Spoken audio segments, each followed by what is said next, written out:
Hey guys, so today I'm going to be explaining how you can get 30 ATP roughly from one molecule of glucose. I'm going to start with glycolysis, go to pyruvate dehydrogenase complex, and go through that cleaving process there, and then go to the citric acid cycle, and so show how all of these are connected and how all of them generate energy.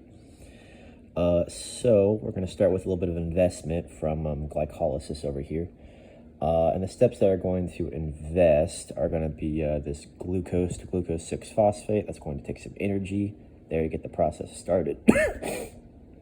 And we're going to go from fructose 6-phosphate using phosphofructokinase to get fructose 1,6-biphosphate. And that's going to invest 2 energy. And once we've invested those 2 energy and gotten the process started, aldolase is going to cleave everything in 2. So from here on out, everything's going to be like multiplied by 2. So if you see like an NADH or ATP or NADH2, all that's going to be multiplied by 2 for the total quantity of energy that we're going to get. So first step is going to give us something that's good. A little bit of a payout is going to be glyceraldehyde 3-phosphate dehydrogenase. It's going to help this reaction from aldolase, from triose phosphate isomerase to the 1,3-biphosphoglycerate. That's going to get us 2 NADH. Biphosphoglycerate is going to move on to phosphoglycerate kinase. That catalyst is going to produce 3-phosphoglycerate. It's going to produce 2 ATP in the process, because again, we got 2 being invested here. And then phosphoenol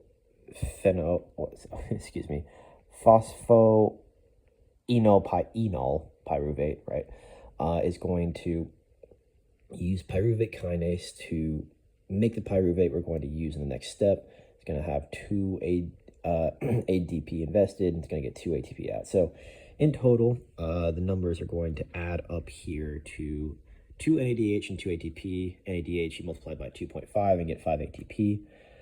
Moving on here, I'm going to use this diagram for the citric acid cycle.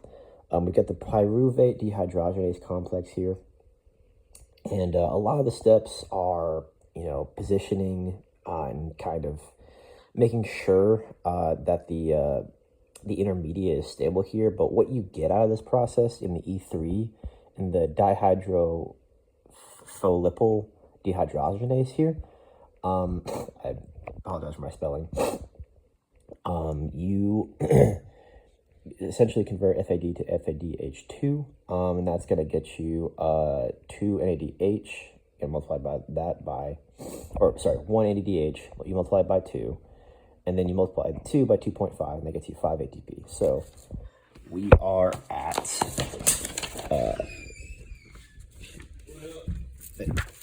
I'm doing a video. Hold on. Sorry about that. I'm going to restart that video, baby. Okay. So, then we're going to go down into the citric acid cycle. Citric acid cycle is going to have isocitrate. It's going to use the catalyst isocitrate dehydrogenase, NADH, to produce 1 NADH molecule. And a lot of these are going to have NADH is being produced. That's going to be the big thing for the citric acid cycle. And all of those are going to be multiplied by 2, so you got 1 here. The isocitrate dehydrogenase is going to catalyze isocitrate to alpha-ketoglutarate, and that's going to get you 2 NADH. I'm going to give you the total here. And then the succinyl-CoA synthetase is going to catalyze succinyl-CoA to succinate. And that's going to get you a couple ATP, actually, or a high-yield molecule. Then we got fumarate is going to, succinate is going to use succinate dehydrogenase to produce fumarate. That's going to get you FADH2, which is a bit of a less yield molecule, but you'll get 2 of those. And then you got L-malate is going to use malate dehydrogenase to produce oxaloacetate. So in total, you got 3 NADHs from one cycle, you got 1 FADH2, and you got 1 high-yield molecule.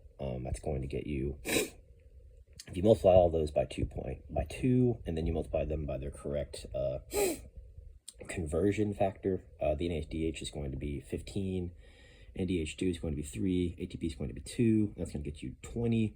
So in total from this whole thing, you got 25, and then you had 5 from the other page, or 5 from the NADH and 2 from the ATP. So in total, that's going to get you about 30 to 32 ATP.